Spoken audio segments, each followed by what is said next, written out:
কম্পিটিশ্যনটো হৈছিল all India বেচিছে হৈছিল সব ঠাইৰ পৰা তাতে মানুহ আহিছিলে পাৰফৰ্ম কৰিবলৈ কণ্টেষ্টেণ্ট আহিছিলে আৰু এইটো মুম্বাই কাৰ্নিভেল 2024 প্ৰতি বছৰে হয় এইটো কাৰ্নিভেলটো আগতে মই গুৱাহাটীত এটা কাৰ্নিভেল কৰিছিলোঁ কামাখ্যা ফেষ্টিভেল কৰিছিলোঁ তাৰ পৰা মই ইনস্পায়াৰ হ'লোঁ আৰু লাহে লাহে মই গুৱাহাটীৰ পৰা চান্সো পালোঁ মুম্বাই কাৰ্নিভেল যাবলৈ কিন্তু মই ফাৰ্ষ্টত জানিব গ'লোঁ ভাবিছিলোঁ যে যাব চেষ্টা কৰিম কিন্তু পাৰিম নে ইমান কম্পিটিটৰ ইমান কম্পিটিশ্যন কিন্তু তথাপিও মই ভাৰতনাট্যম ডান্স তাতে কৰিলোঁ ভাৰতনাট্যমটো পাৰফৰ্ম কৰি কিনে মই বেষ্ট এৱাৰ্ড পালোঁ 120 জন তাতে আছিল আৰু মইতো লাহে লাহে প্ৰিপাৰেশ্যন লৈয়ে আছিলোঁ তেনেকুৱাকৈ আৰু পালোঁ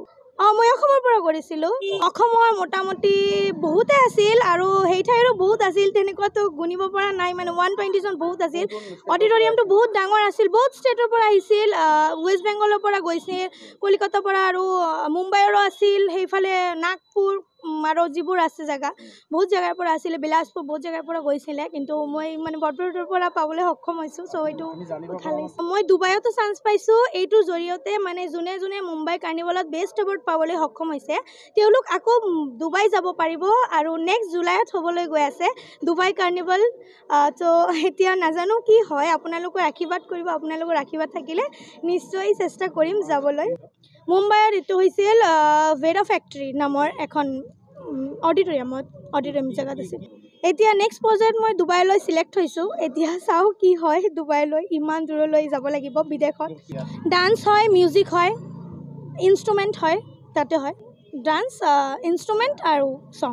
চিলেকশ্যনটো হৈছে ভালেখিনি হৈছে বিভিন্ন ঠাইৰ পৰা বিভিন্নজন হৈছে আৰু ইয়াতে ময়ো হৈছোঁ তেনেকুৱাকৈ এতিয়া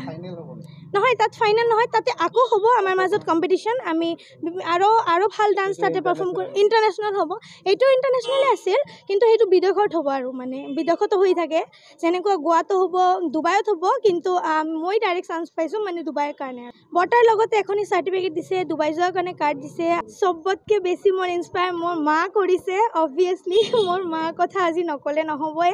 মোৰ মা মানে মোক এনেকৈ ছাপৰ্ট দিছে সৰুৰ পৰাই মই যেতিয়া 3 বছৰ বয়স আছিলে তেতিয়াৰ পৰা মই ডান্স কৰিছিলোঁ বহুত বেয়াকৈও কৈছে বহুত কথা শুনিবলগীয়াও হৈছে সেইকাৰণে যে ছোৱালী মানুহ ডান্স কৰি কি কৰিব বাইতো সেইটো বহুত কিন্তু মোৰ মা কেতিয়াও হাল চাৰা নাই সদায় মোৰ লগত ছাপৰ্ট হৈ এটা মোৰ মানে কি ক'ম ইমান এটা শক্তি হৈ আছিলে মোৰ যে শক্তিৰ কাৰণে চাগে আজি মই ইয়াতে আৰু মই ইমান ডাঙৰ জেগাৰ পৰা আজি ইণ্টাৰনেশ্যনেল এৱাৰ্ড পাবলৈ সক্ষম হৈছোঁ মই ভাৰতনাট্যম শিকিছোঁ মডাৰ্ণ শিকিছোঁ বিহু শিকিছোঁ মই গোটেইকেইটাই অলপকৈ শিকিছোঁ কিন্তু মই মেইনলি ভাৰতনাট্যমত বিশালত কমপ্লিট কৰিছোঁ আৰু মোৰ এখন স্কুল আছে যিটো আপোনালোকে চাব পাৰি আছে নৃত্যৰূপ একাডেমি মোৰ ঘৰতে হয় স্কুলটো যিবোৰে ডান্স কৰি আছে আৰু মন দি কৈ